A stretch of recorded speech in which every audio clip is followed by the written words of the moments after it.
DNA evidence is hailed as the gold standard of modern forensic science. But what happens when it is inadvertently contaminated, or even misrepresented, distorting the very truth it was meant to reveal? Today, we present 3 cases, each highlighting different flaws, whether in forensic practices, investigative processes, or both, leading to unexpected, and even far-reaching consequences. One such case began with a puzzling DNA match, an anomaly that would go on to become a global forensic case study. On June 14, 1997, in Moe, Victoria, Australia, an industrial town about 80 miles east of Melbourne, 13-month-old Jaidyn Leskie was left in the care of his mother's boyfriend, Greg Domashevich, for the night. But by morning, he was gone. His disappearance shook the quiet town, setting off one of Australia's most high-profile criminal investigations. That night, around 2:30 a.m., while Jaidyn slept at Greg's home, Greg left to pick up Belinda, Jaidyn's mother, from a neighboring town about a 20-minute drive away. After dropping her off at her home, he returned to his residence, only to find a bizarre and disturbing scene. A pig's head had been thrown at the house. At first, police suspected cult involvement, but it was later revealed as an act of personal retaliation. The real shock, however, was that Jaidyn was gone. With Jaidyn still missing and the case dominating headlines, suspicion quickly turned toward Greg. Investigators scrutinized his version of events that night, but there were no solid leads, nor any physical evidence, tying him to Jaidyn's disappearance. Then, in July, nearly a month after Jaidyn vanished, Greg was arrested and charged with murder. The prosecution relied almost entirely on circumstantial evidence, citing his alleged lack of concern and inconsistencies in his statements. Despite extensive search efforts, no trace of Jaidyn was found, until 6 months later. On New Year's Day 1998, picnickers at Blue Rock Dam, about 11 miles north of Moe, made a gruesome discovery: a small body, wrapped in a sleeping bag and weighed down by a crowbar, floating in the water. An autopsy confirmed that Jaidyn had suffered severe head trauma, a broken arm, and had traces of a prescription drug in his system. Forensic analysts also examined the items found with him. Among them was a plastic bag containing his bib and pants. A presumptive test on the bib detected a weak reaction for human blood. However, when DNA testing was conducted on multiple items from the plastic bag, the results defied expectations. DNA was found, but it didn't belong to Greg, Jaidyn's mother, or anyone linked to the case. With no strong physical evidence connecting him to the crime, Greg stood trial in late 1998. In December, a jury acquitted him of all charges. Despite public suspicion, the absence of forensic proof and reliance on circumstantial evidence proved enough to leave the jury with reasonable doubt. The DNA belonged to a woman, that was the only certainty. But who was she? And how had her DNA ended up there? Years later, forensic investigators re-examined that DNA profile, not in pursuit of a new suspect, but to determine how it had been transferred onto the evidence. As they expanded their database comparisons, they finally found a match, but the result was completely unexpected. The DNA belonged to a young woman known as P, but the discovery made no sense. She had never left her small village, located hundreds of miles from Moe. She had no known ties to Jaidyn, his family, or anyone involved in the case. So, how did P's DNA make its way onto Jaidyn's clothing? By 2003, forensic experts discovered a critical overlap. Jaidyn's evidence and P's case had been processed at the same forensic lab within days of each other. This raised serious concerns about possible contamination from improper handling. Notably, P's DNA had been collected as a reference sample from an evidentiary item in her case. By the time of the 2006 inquest, 3 possible explanations had been evaluated. 1. Direct contact, quickly ruled out, as P had never been near Moe or had any connection to Jaidyn. 2. Lab contamination, the leading explanation, given that both cases were handled at the Victoria Police Forensic Services Centre within days of each other by the same lab analyst. 3. A statistical coincidence, adventitious match, a possible coincidental match between 2 unrelated individuals. However, Professor William Thompson emphasized that such an event in this case was so extraordinarily unlikely, less than 1 in 171 billion. Ultimately, investigators concluded that contamination, likely due to improper handling, was the cause.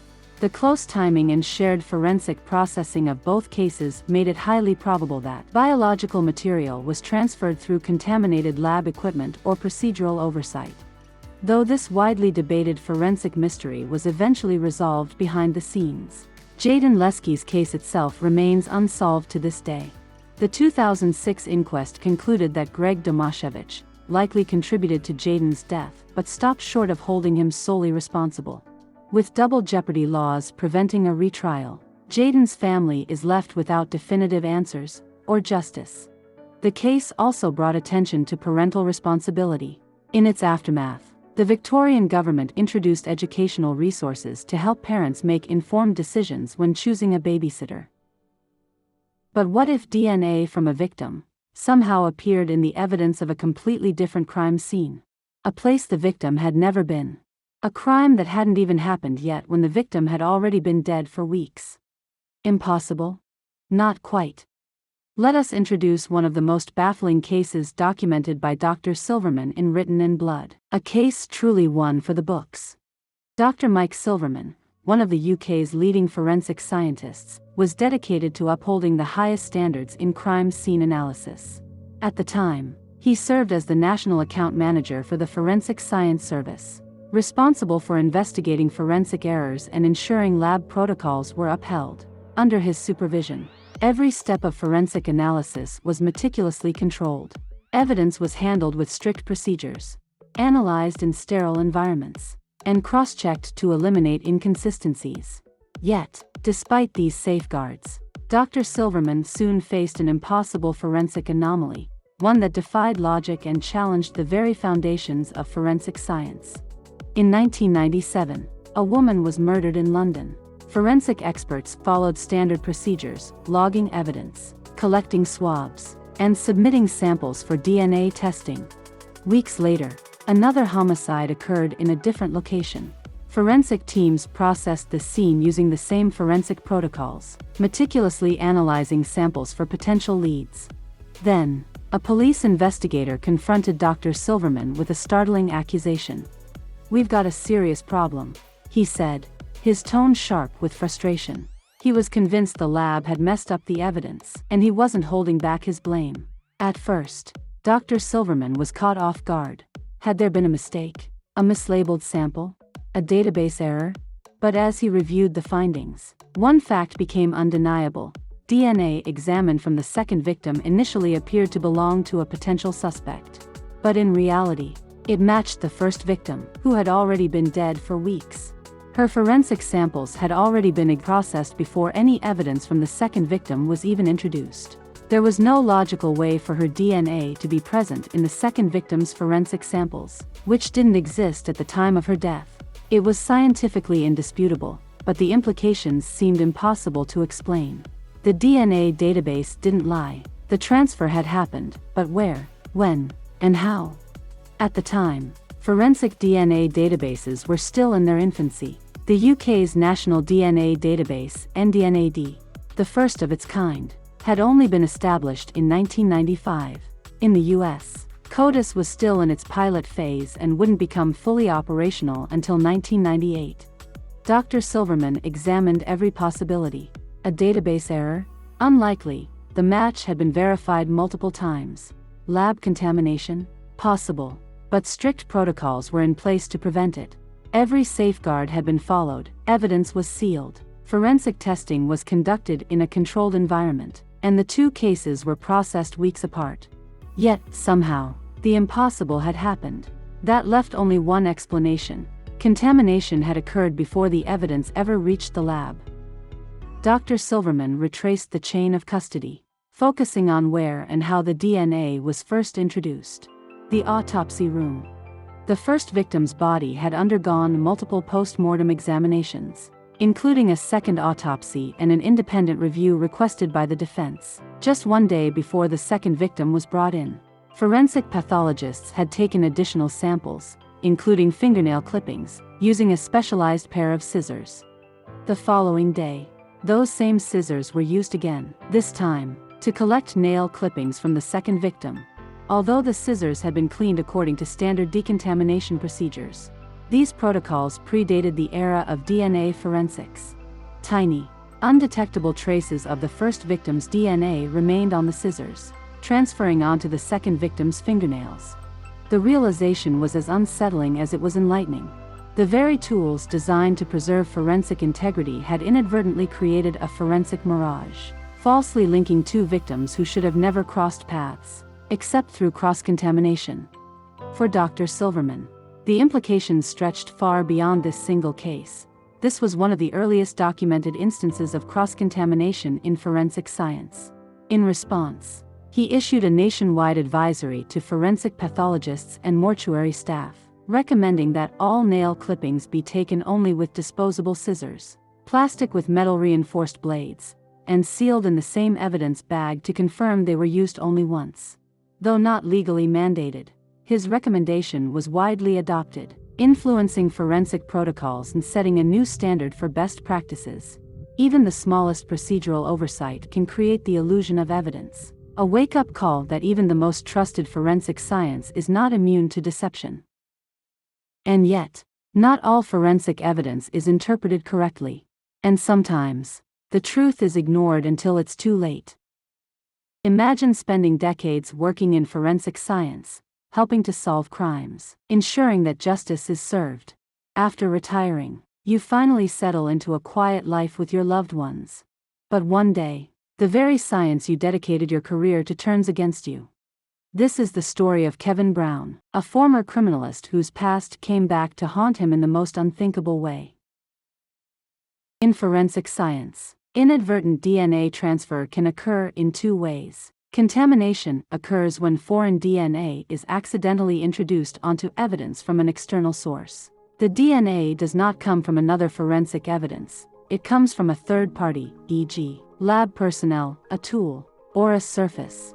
Cross-contamination happens when DNA from one piece of forensic evidence is accidentally transferred to another piece of evidence, falsely linking them together. This is far less common today due to strict protocols. To help detect and rule out accidental contamination, forensic labs introduced staff DNA databases, registries of employees' DNA profiles used to flag unintended DNA transfer in casework. In the 1980s and early 1990s, before DNA testing became standard, crime labs primarily relied on serology, analyzing blood types, proteins, and enzymes, along with microscopic hair comparisons. Since DNA profiling wasn't yet a routine forensic tool, analysts had no reason to track their own DNA. By the 2000s, forensic DNA databases had expanded rapidly. The FBI's CODIS system became a cornerstone of criminal investigations. To complement CODIS, states developed their own DNA index systems, linking local cases and facilitating cross-jurisdictional investigations. These state databases serve as centralized repositories, submitting eligible profiles to CODIS. While states vary in whose DNA is collected, strict entry criteria mean that some forensic samples, despite being collected at a crime scene, may never qualify for CODIS submission to be compared against known profiles. Unlike CODIS, staff DNA databases serve a strictly internal function, used only for contamination screening. These databases store profiles of forensic lab personnel and, in some cases, crime scene investigators or other law enforcement officers who may come into contact with evidence. Kevin Brown and his wife, Rebecca, were living a quiet, content life in San Diego, California. After 2 decades working in SDPD's crime lab, Kevin had retired in 2002, leaving behind the world of forensic science. But on January 9, 2014, everything changed. That day, officers from the San Diego Police Department, SDPD, arrived at the Browns' home with a search warrant. Investigators combed through every corner, rifling through belongings, collecting computers, handwritten notes, personal documents, and entire boxes of photographs, even seizing sentimental keepsakes, including Kevin's SDPD badge and a cookbook of family recipes. Rebecca was blindsided. Her husband had never been involved in any crime. So, why was their home being searched? The answer lay in a cold case nearly 3 decades old, one that had long remained unsolved, until DNA evidence pulled it back into focus. In August 1984, a horrific discovery was made at Torrey Pines State Beach in San Diego. 14-year-old Claire Hoff, visiting her grandparents from Rhode Island, was found under disturbing circumstances. Her injuries bore the marks of a violent attack. Authorities gathered forensic evidence from both the scene and her body. An autopsy the next day confirmed that Claire had been strangled and had suffered severe injuries, including deep lacerations and stab wounds. But despite their efforts, no clear leads emerged. The case went cold. Over the years, investigators revisited the case multiple times.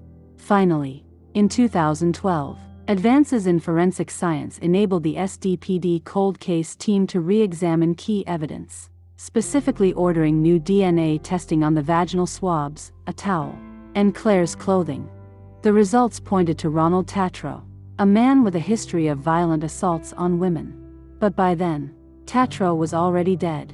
Then came another match, this time, from the DNA on the vaginal swab, Kevin Brown. Kevin had no known connection to Claire Hoff, no history of violence, and no reason for his DNA to be there. Yet, in 2014, police treated this match as a major breakthrough, launching an intense investigation and searching his home.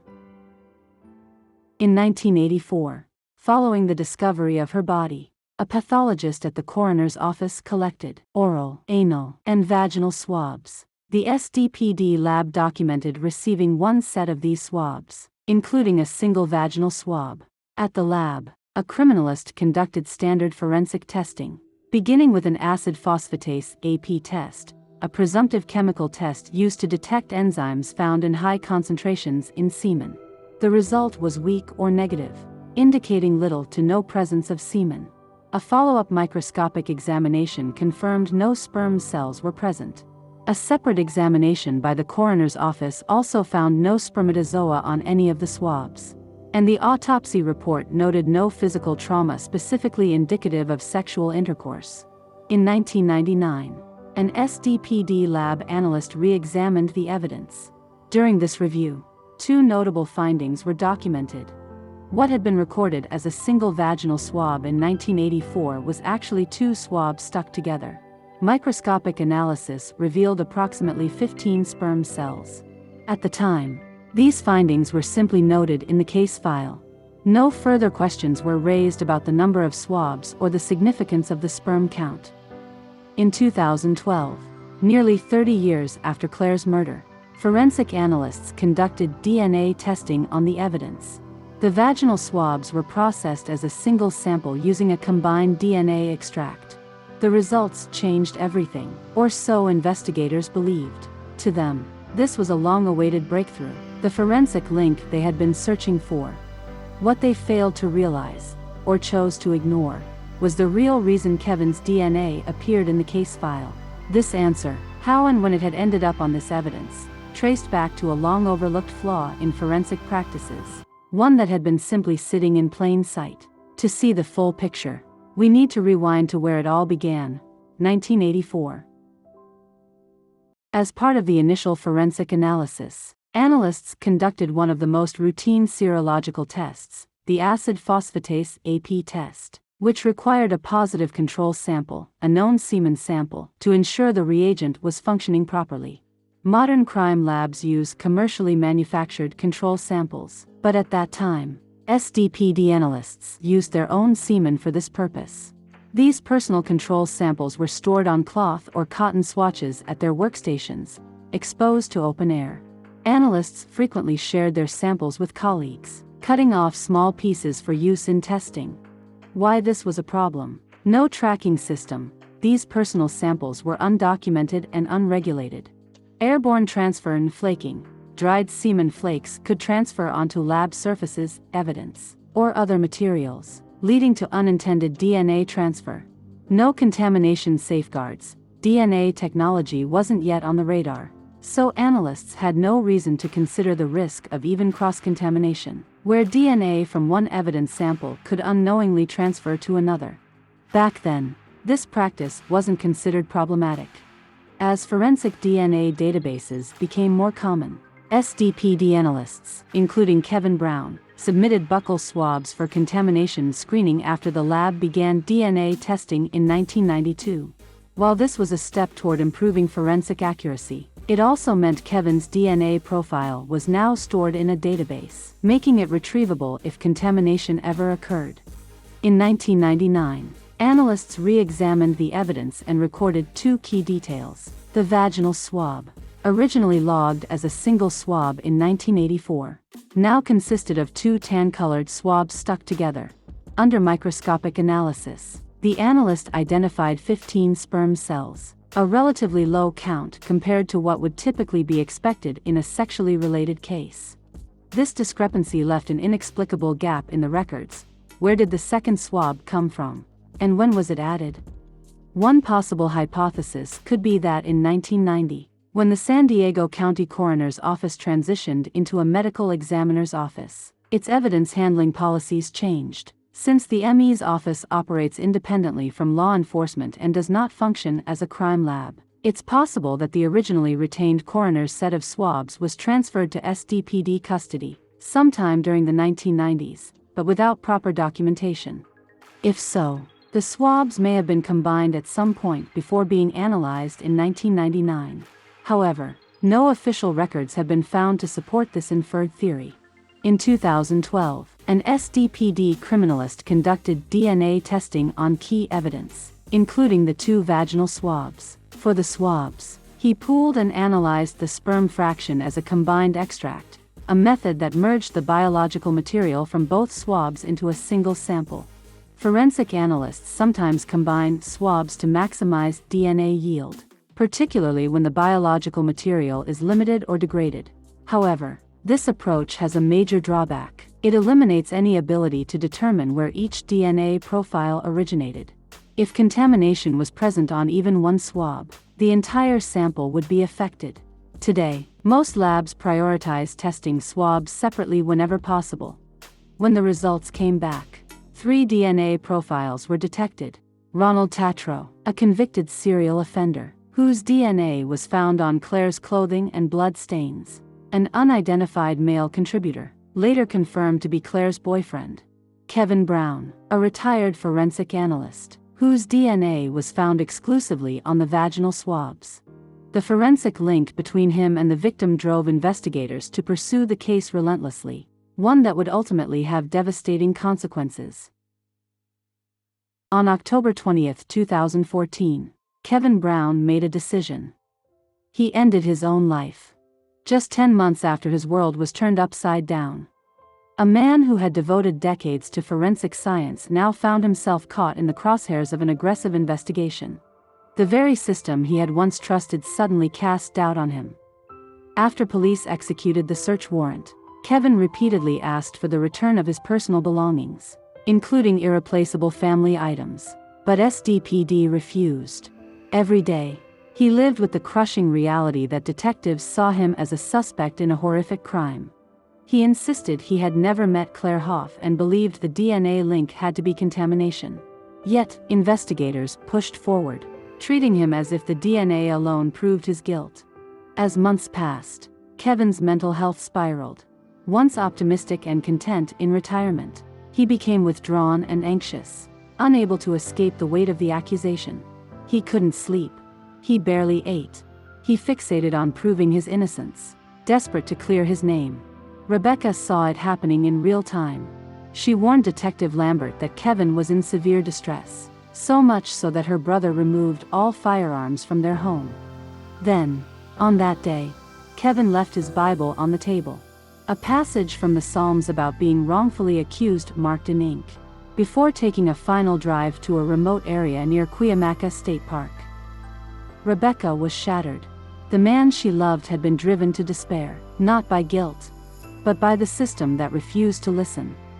From the outset, Kevin Brown's implication in the case rested on a foundation of forensic misinterpretations, investigative tunnel vision, and deliberate omissions, rather than considering all possibilities. detectives locked onto a single, flawed theory, one that ignored clear evidence of contamination.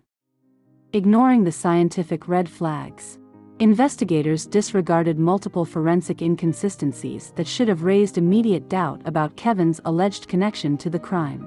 Unusually low sperm count, only 15 sperm cells were identified, a quantity far below what is commonly observed in cases involving sexual activity. DNA found only in a sperm fraction. Kevin's DNA was absent from all other key evidence, including bloodstains and torn clothing, where Tatro's DNA was identified. Compromised forensic methods. The DNA profile was extracted from 2 vaginal swabs that had been combined into a single sample, eliminating any ability to determine whether contamination had affected one swab, both, or even neither. Warnings from former SDPD lab analysts. Detective Lambert interviewed multiple former SDPD forensic analysts who had worked alongside Kevin. They immediately suspected contamination as the most likely explanation. James Stamm, Kevin's former supervisor, explicitly warned Lambert that contamination should be ruled out first before pursuing any other theory. John Sims, the very analyst who tested the vaginal swab in 1984, was mortified to learn he had handled the evidence decades earlier and openly admitted, "There is a possibility that something I did while working on the evidence might have resulted in contamination."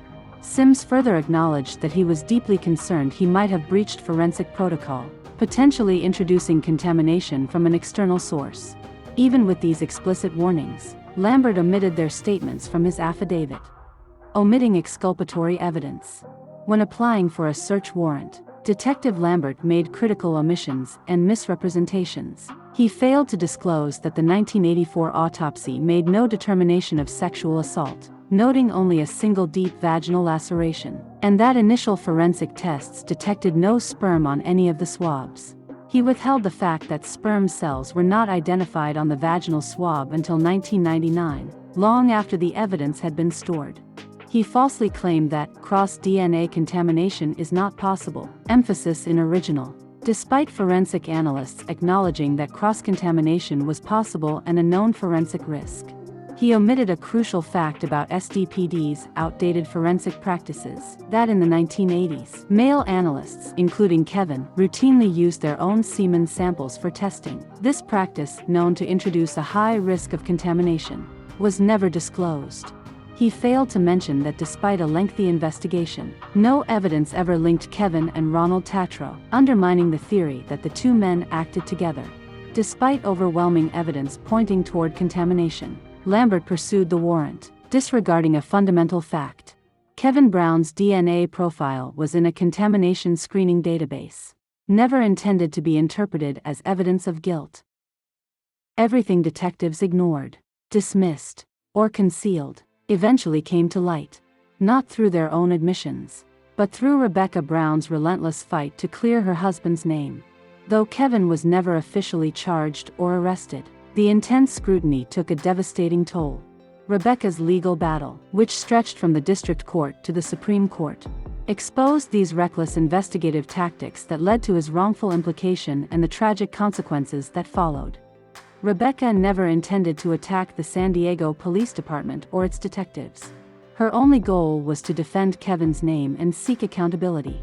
And after years of fighting, the courts finally acknowledged the failures that had cost Kevin everything.